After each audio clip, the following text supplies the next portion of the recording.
Assalamualaikum warahmatullahi wabarakatuh. Alhamdulillahi rabbil alamin, wassalatu wassalamu ala asyrafil anbiya'i wal mursalin wa ala alihi wa ashabihi ajma'in. Asyhadu an la ilaha illallah wahdahu la syarika lah wa asyhadu anna Muhammadan abduhu wa rasuluh. Allahumma salli ala Muhammad wa ala alihi wa sahabatihi wa man sara ala nahjihi wa ihtada bihadihi wa sanna bi sunnatihi ila yaumil qiyamah. Amma ba'd. Ma'asyiral muslimin, jamaah salat subuh rahimani wa rahimakumullah.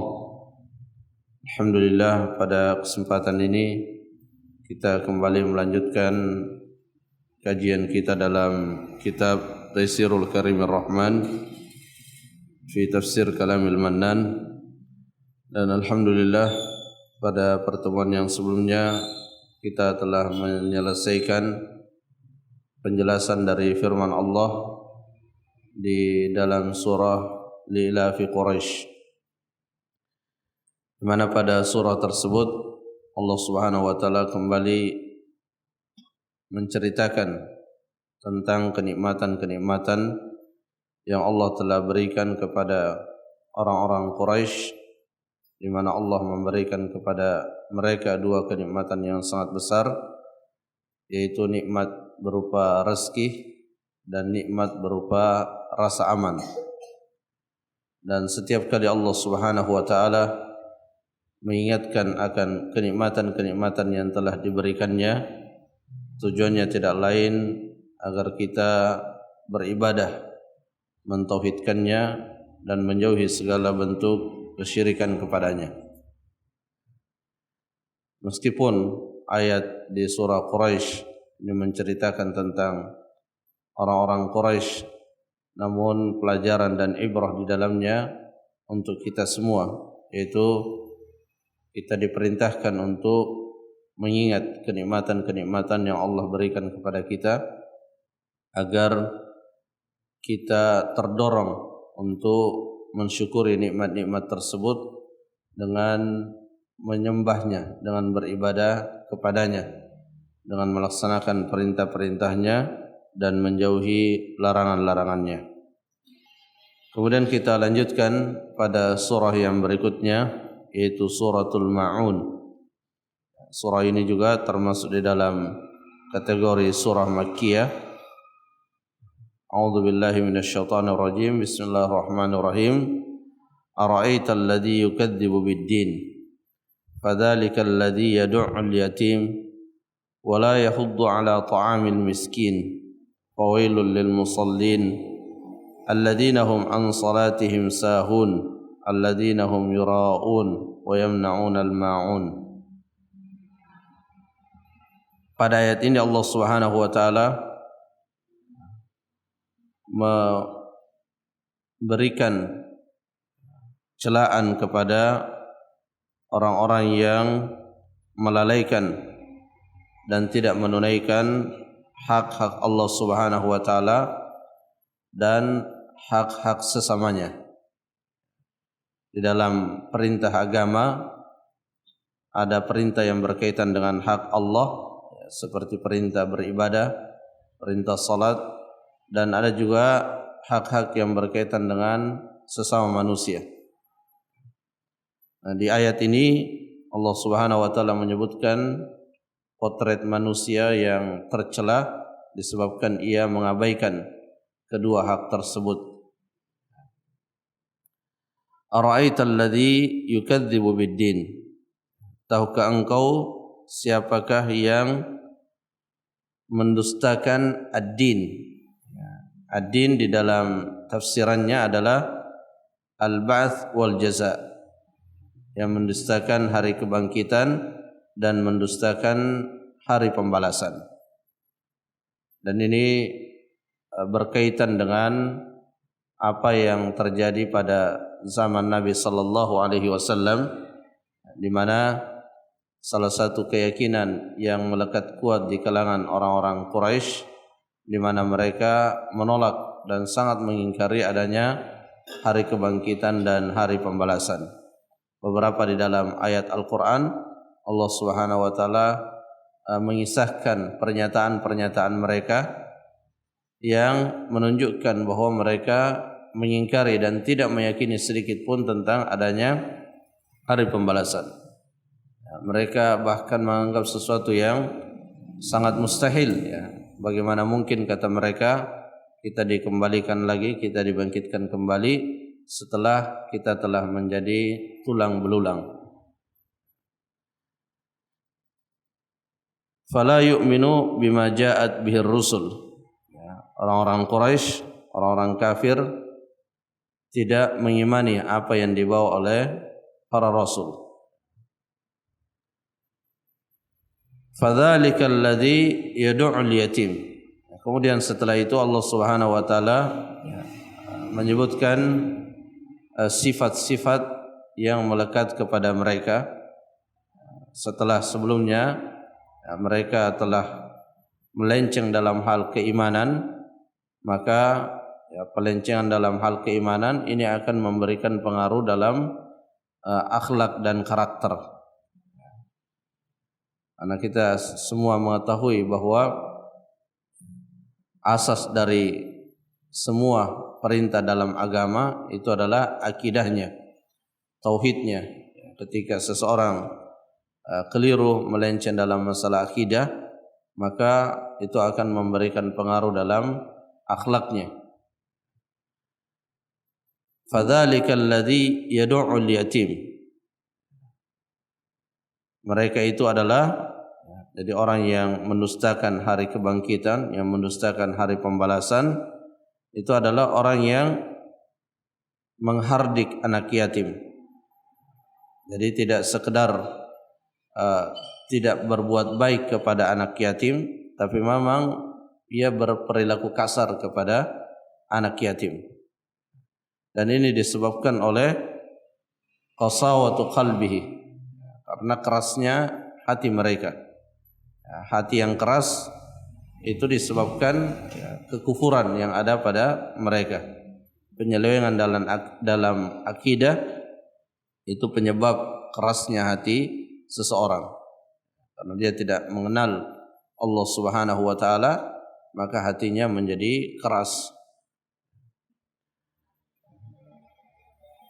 La yarhamuhu liqasawati qalbihi. Kata Syekh Sa'di, dia tidak mengasihi, tidak merahmati anak-anak yatim disebabkan oleh kerasnya hati mereka. Dan di dalam Al-Quran Allah Subhanahu wa Ta'ala menggambarkan kalau hati manusia keras, maka bisa lebih keras daripada kerasnya batu.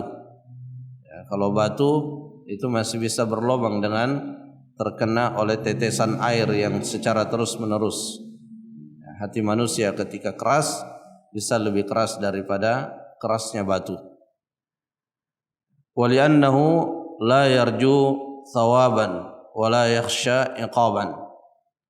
Tadi sudah kita sebutkan ada keterkaitan antara keimanan dengan akhlak dan karakter kita. Jadi ketika seseorang tidak percaya dengan adanya ganjaran, tidak percaya dengan adanya hukuman, maka inilah yang menjadi sebab orang tersebut tidak mengindahkan aturan-aturan dan perintah-perintah dalam agama.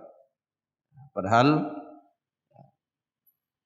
menzalimi anak yatim, bahkan tidak berbuat baik kepada anak yatim, itu sebenarnya sudah merupakan pelanggaran yang sangat berat. Ada beberapa ayat dan juga hadis yang menunjukkan betapa besar hak anak yatim.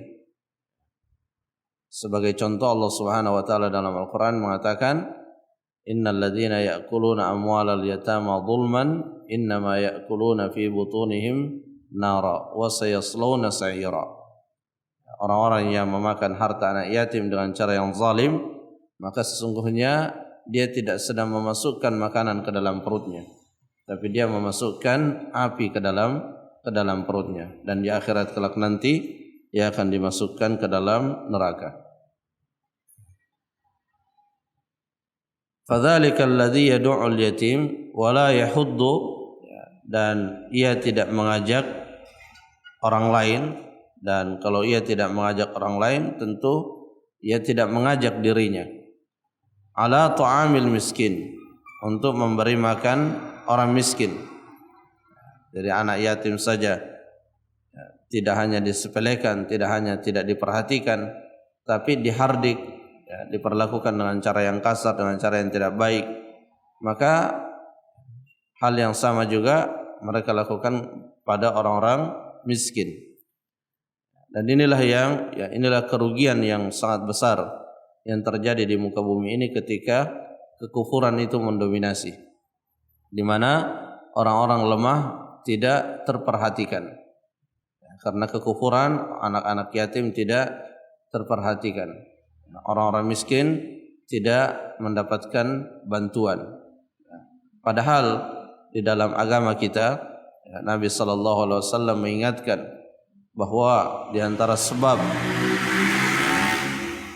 sebab syar'iyah seseorang ditolong oleh Allah Subhanahu wa taala itu adalah melalui doa orang-orang lemah, melalui doa orang-orang miskin.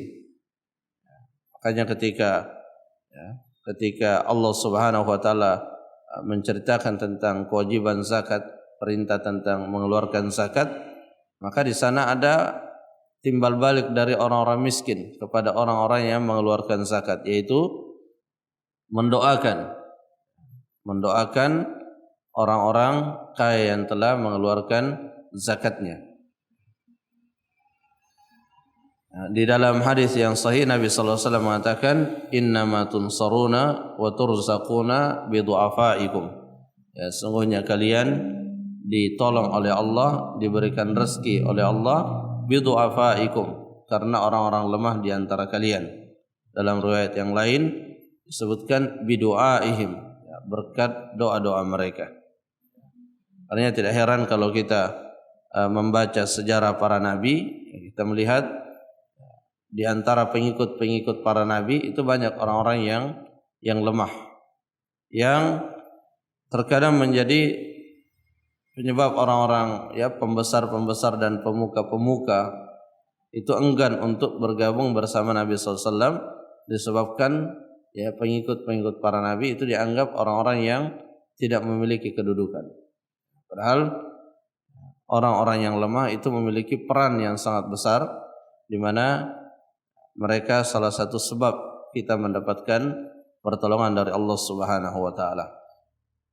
Oleh sebab itu, menolong dan membantu orang yang lemah itu bukan hanya kebutuhan orang-orang yang lemah, tapi juga kebutuhan orang-orang yang memberikan bantuan. Karena dengan membantu mereka, Allah Subhanahu wa taala akan memberikan kepada kita pertolongan. Dan pertolongan Allah Subhanahu wa taala itu tidak selalu identik dengan pertolongan yang bersifat materi. Pertolongan Allah yang lebih berharga dari yang bersifat materi itu adalah pertolongan berupa kita dimudahkan di dalam melakukan kebaikan-kebaikan. Kita dimudahkan di dalam menjalankan ketaatan. Terlebih lagi di zaman yang fitnah semakin berat, di mana ajakan untuk meninggalkan ketaatan itu semakin kuat. Maka kita sangat butuh penguat agar kita bisa istiqamah di dalam ketaatan kepada Allah Subhanahu wa taala. Wala yahuddu ala ta'amil miskin fawailul lil musallin. Celakalah orang-orang yang salat, alladzina hum an salatihim sahun. Wail seperti yang sudah lewat di beberapa surah sebelumnya ditafsirkan, ada yang menafsirkan wail itu adalah al-halak, kebinasaan. Ada yang menafsirkan wail itu adalah nama di antara nama-nama neraka. Ada yang mengatakan wail adalah lembah di neraka. Intinya wail adalah kalimat yang atau kata lafaz yang diucapkan untuk memberikan ancaman.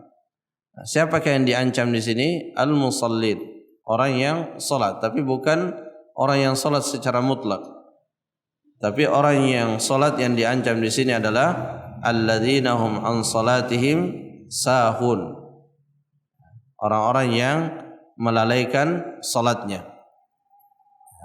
Sahun itu pada asalnya lupa, lalai dan lupa. Tapi di sini Allah Subhanahu wa taala mengatakan an salatihim dan tidak mengatakan fi salatihim sahun. Ada perbedaan yang sangat penting di sini. Kalau fi salatihim itu berarti orang yang lupa di dalam salatnya, dan ini bukan sesuatu yang tercelah, lupa rakaatnya, apakah sudah 2 rakaat atau 3 rakaat. Ini bukan sesuatu yang tercela secara asal, karena Nabi SAW sendiri pernah lupa bilangan rakaat salat, sehingga disyariatkanlah yang namanya sujud sahwi. Tapi an salatihim ini melalaikan, yaitu dijelaskan oleh Syekh Sa'di rahimahullah, mudayyi'una laha, mereka melalaikan salatnya, tarikuna liwaqtiha, mufawwituna li arkaniha, mereka meninggalkan, mengakhirkan pelaksanaan waktu salat hingga keluar dari waktunya, dan tidak memenuhi apa yang menjadi rukun-rukun daripada salat. Intinya mereka tidak memperhatikan ibadah salat.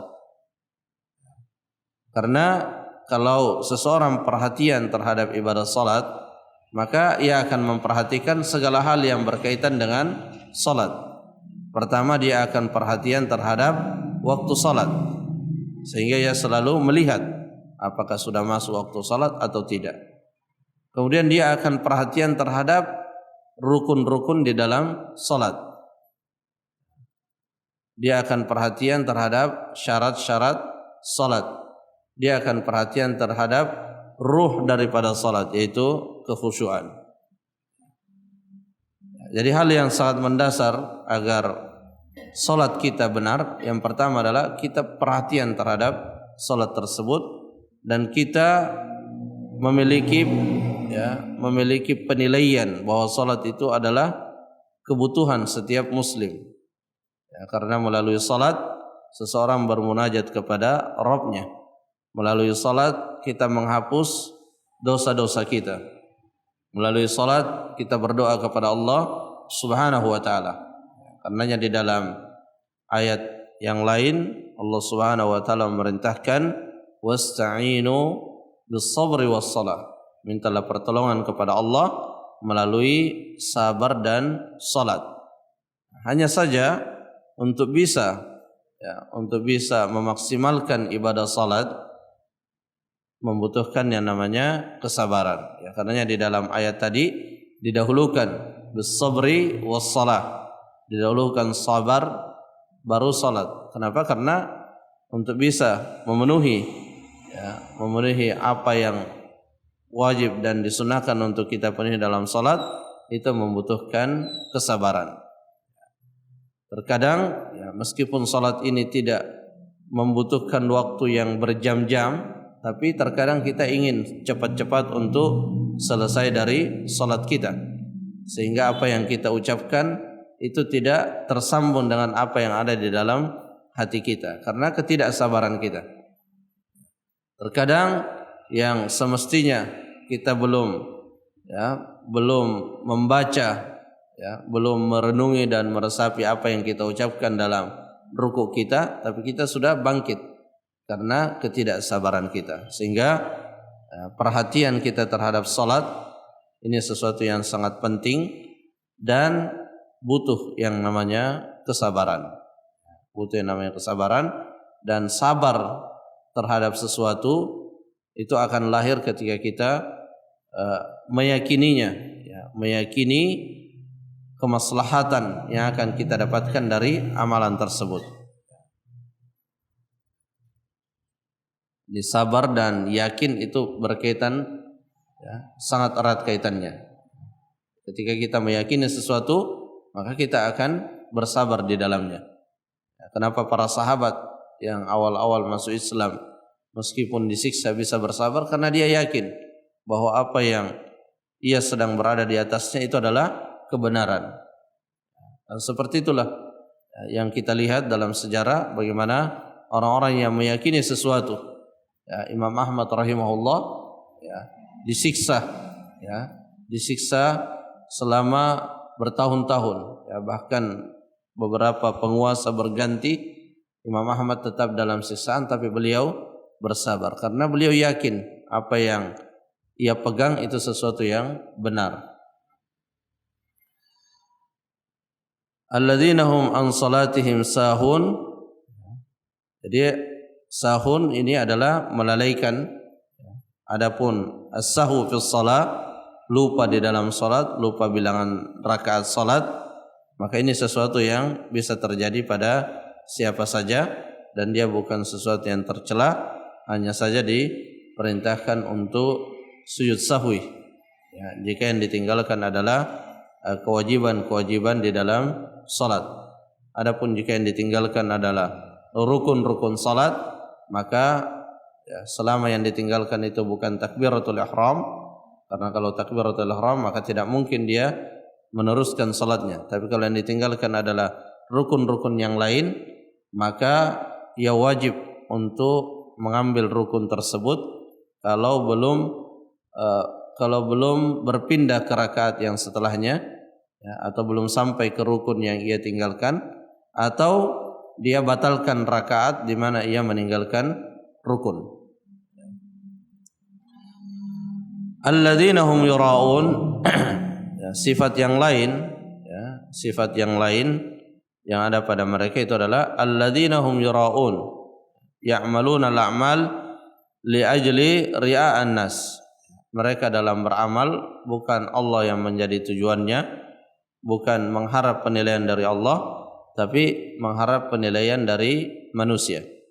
Dan inilah yang juga menjadi sebab ya, kenapa mereka melalaikan perintah-perintah Allah. Karena bukan Allah tujuannya, tapi yang menjadi tujuannya adalah manusia.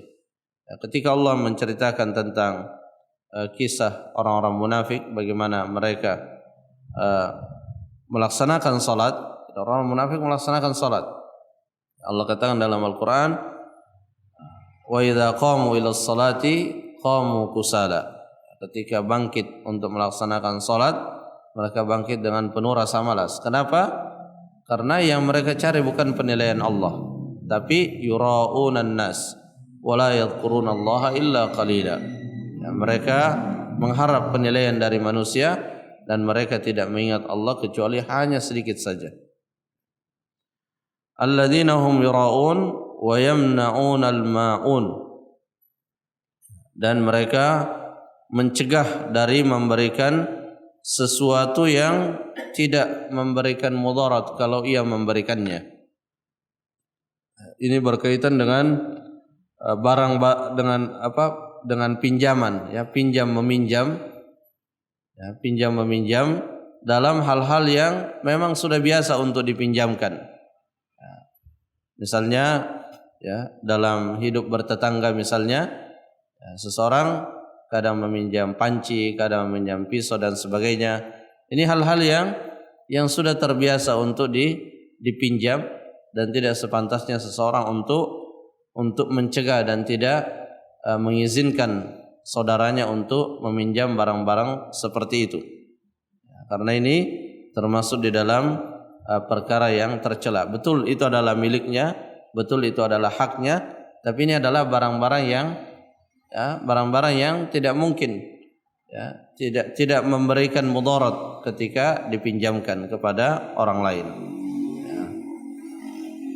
Ya, termasuk juga ketika ya, misalnya ada di antara saudara tetangga kita sedang memperbaiki rumahnya atau sedang membangun rumahnya dan terkadang dia butuh sesuatu dari rumah kita, ya, ada yang harus dia letakkan di dekat rumah kita, ya, maka kita memperkenankannya dan selama tidak menimbulkan mudarat pada diri kita, maka tidak ada alasan yang syar'i bagi kita untuk tidak memberikannya. Dan apa yang Allah sebutkan, ya, dari sifat-sifat tadi, ya, wala yahuddu ala ta'amil miskin. Ini yang tadi kita sebutkan di awal, ya, mereka melalaikan hak kepada Allah, ya, tidak memperhatikan ibadah salatnya dan tidak berbuat baik kepada orang miskin, tidak berbuat baik kepada anak yatim, dan sangat pelit di dalam bukan memberikan barangnya, tapi sekedar meminjamkan pun mereka tidak mau. Padahal sekiranya ia pinjamkan itu tidak memberikan mudarat pada dirinya. Ya, mereka tidak meminjamkan murni karena sifat pelit yang ada di dalam dirinya, yang semua itu berawal dari rusaknya akidah mereka, penyimpangan mereka di dalam akidah. Jadi di dalam surah ini, fi hadhihi surah al-hathu ala ikramil yatim wal masakin. Dalam surah ini terdapat anjuran dan perintah untuk memuliakan anak yatim dan orang-orang miskin. Wat tahdid ala dzalik, dan mengajak, menjadi pelopor, kita berusaha menjadi pelopor dalam mengajak manusia untuk perhatian kepada anak yatim dan orang-orang miskin. Kalau kita mengetahui di sekitar kita ada anak yatim, ada orang miskin dan mereka butuh kepada bantuan, maka kita memberikan bantuan dan kita berusaha untuk mengajak orang lain agar juga ikut memberikan bantuan kepada orang miskin tersebut. Wa mura'atis shalah wal muhafadhah 'alaiha. Di dalam surah ini juga perintah untuk menjaga ibadah salat. Di ayat yang lain Allah berfirman, "Hafidhu 'alas salawati was salatil wusta." Tadi perintahkan untuk menjaga salat karena ibadah terbesar yang bersifat lahiriah terlihat itu adalah ibadah salat. Jadi setelah syahadat, rukun Islam yang kedua adalah salat. Dan salat inilah yang menjadi kunci baik dan buruknya seseorang. Karena dengan salat seseorang akan tercegah dari perbuatan keji dan mungkar. Sehingga kita perlu memperhatikannya agar kita bisa mewujudkan salat yang berkualitas sehingga kita terjauhkan dari perkara keji dan mungkar. Walal ikhlasi fiha fi jamil amal. Dan di dalam ayat ini juga kita diperintahkan untuk ikhlas di dalam setiap ketaatan yang kita lakukan. Di mana kita melakukan ketaatan bukan untuk mencari penilaian kecuali penilaian dari Allah Subhanahu wa taala.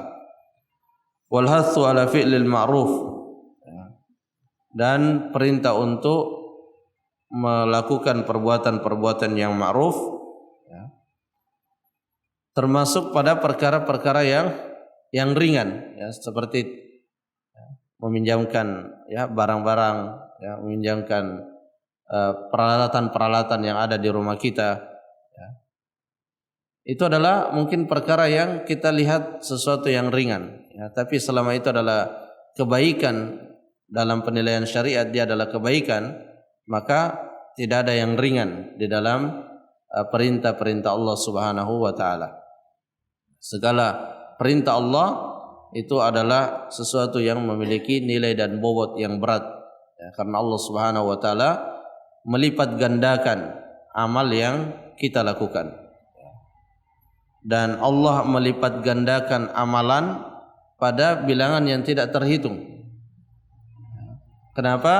Karena dalam setiap amalan itu ada kesabaran yang menyertainya. Semakin besar kesabaran yang menyertai suatu amalan, maka semakin besar kelipatan amal yang kita dapatkan. Karena Allah dalam Al-Quran menyatakan, innama yuwaffas sabiruna ajrahum bighairi hisab. Allah menepati ganjaran orang-orang yang sabar bighairi hisab, tanpa ada batasan hitungannya. Semakin berat melakukan suatu amal kebaikan, tapi kita mampu melakukannya karena ditopang oleh kesabaran, maka semakin besar pahala yang insyaallah didapatkan di akhirat kelak nanti. Jamaah rahimakumullah, mungkin itu yang bisa disampaikan, semoga bermanfaat. Wallahu taala alam bissawab. Subhanakallahumma rabbana wa bihamdik, asyhadu an la ilaha illa ant, astaghfiruka wa atubu ilaik. Assalamualaikum warahmatullahi wabarakatuh.